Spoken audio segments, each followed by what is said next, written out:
Merci, Madame la Ministre. La parole est à présent à Monsieur Thierry Benoît pour le groupe Horizon. Merci, Madame la Présidente. Monsieur le Ministre de l'Économie, la mobilisation des agriculteurs a continué de poser la question du revenu agricole et plus particulièrement celui des éleveurs. Le gouvernement a lui-même pointé le rôle des centrales d'achat internationales hébergées à l'étranger, permettant ainsi à certaines négociations commerciales d'échapper au droit français. Quelles mesures, Monsieur le Ministre, l'Union européenne peut-elle mettre en œuvre pour que Egalim s'applique à la lettre en France, mais aussi en Europe?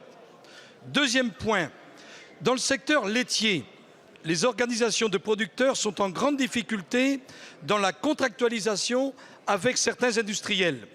C'est le cas de Lunel avec l'entreprise Lactalis ou le cas de Sonlait avec l'entreprise Savencia.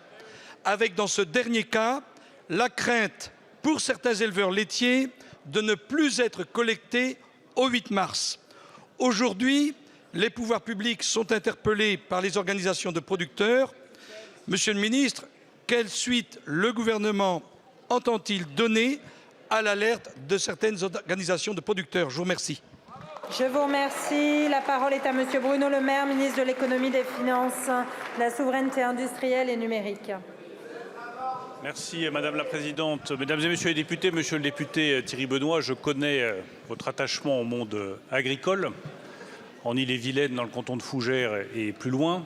Et vous pouvez compter sur la détermination totale du gouvernement, du Premier ministre, du ministre de l'Agriculture et de moi-même à faire respecter l'ensemble des dispositions de la loi Egalim. Que les choses soient bien claires.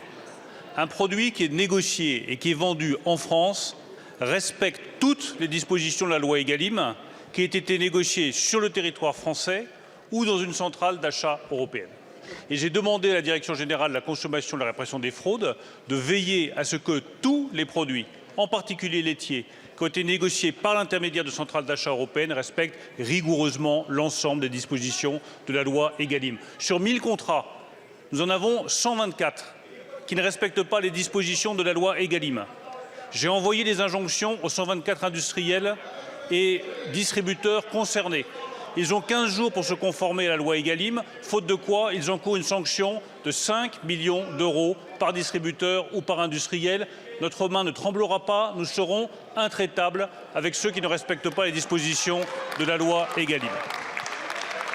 Quant aux organisations de producteurs, nous les avons mises en place ensemble, Monsieur le député. Nous avons créé nous-mêmes, quand j'étais ministre de l'Agriculture et vous-même député, ces organisations de producteurs qui permettent de négocier en position de force le prix du lait entre les producteurs de lait, les industriels et ensuite les distributeurs. Il n'est pas acceptable, et le Premier ministre l'a rappelé dans sa conférence de presse il y a quelques jours, que des industriels puissent négocier le prix de leurs produits avec les distributeurs alors même qu'ils n'ont pas conclu leurs négociations avec les producteurs de lait. Nous veillerons là aussi à ce que la loi soit strictement respectée et à ce que Egalim soit renforcé sur ce point précis. Merci beaucoup, Monsieur le ministre. Monsieur Benoît.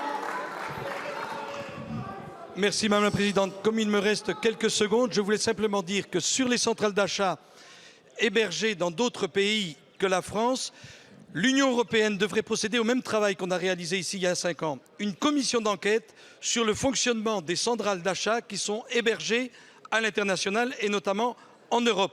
Sur les organisations de producteurs, l'objectif que vous aviez fixé lorsque vous étiez ministre de l'Agriculture, c'était la contractualisation. Moi, je considère que le groupe Lactalis et l'entreprise Savencia sont de grands industriels qui doivent vraiment donner l'exemple dans le domaine du prix, de façon à ce que l'ensemble des industriels et l'ensemble des éleveurs laitiers soient rémunérés à la hauteur des travaux et des efforts qu'ils fournissent. Je vous remercie, mon cher collègue.